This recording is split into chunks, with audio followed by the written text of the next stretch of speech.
What's up, guys? Welcome back to the channel and some more Birthright coverage here as we get close to wrapping up the Wizard Realm spells. Today we're going to take a look at the second to last one, and that's Transport. Now this is an alteration spell and kind of some interesting costs and abilities here. As you can guess from the name, right, it's going to be able to essentially teleport people. So Regency, fairly hefty for per unit. Does require a level 5 source, so those are, again, certainly on the upper end, far less common and numerous. Have to have a level 3 character, just 1 gold bar, that's kind of fixed, and instant duration here.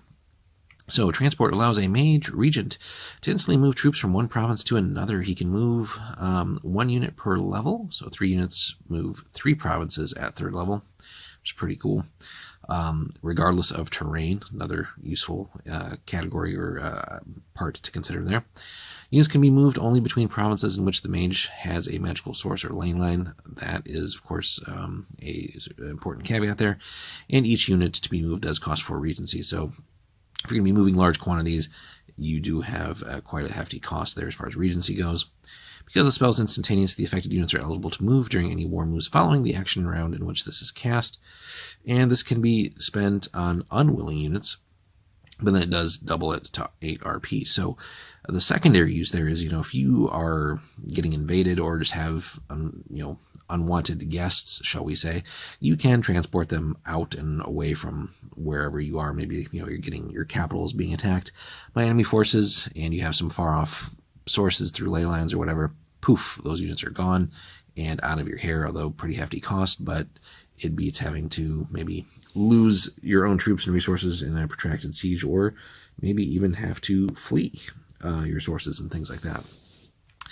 Now, the more normal use here is transporting your own troops, and again, this gives the wizard a ability to essentially gather a force, whether through normal means or, as we saw with the previous video on summoning, through magical means, and then suddenly have those units appear essentially anywhere that they have sources. So it really gives the wizard a ability to really attack from unexpected angles and at unexpected times, and being able to raise, in some cases, rather large quantities of troops without really anybody catching on, per se.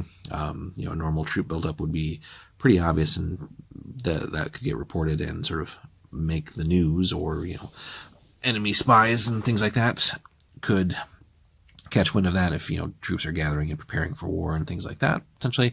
This lets you essentially build up forces in secret with summoning, and then move and engage when and where you want on your own terms. So a really neat spell here for characters, although again with some interesting costs, and the more that you're transporting, obviously the higher the cost.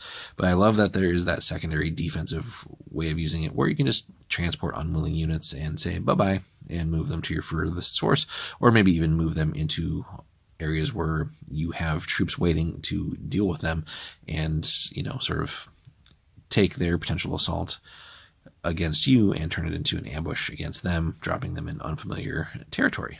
So fun spell here as we get closer to the end. Let us know, guys, how Transport has worked in your games, whether you've cast it and any interesting effects that resulted from that, or and which version of the spell did you cast? Did you use it defensively or offensively, or both?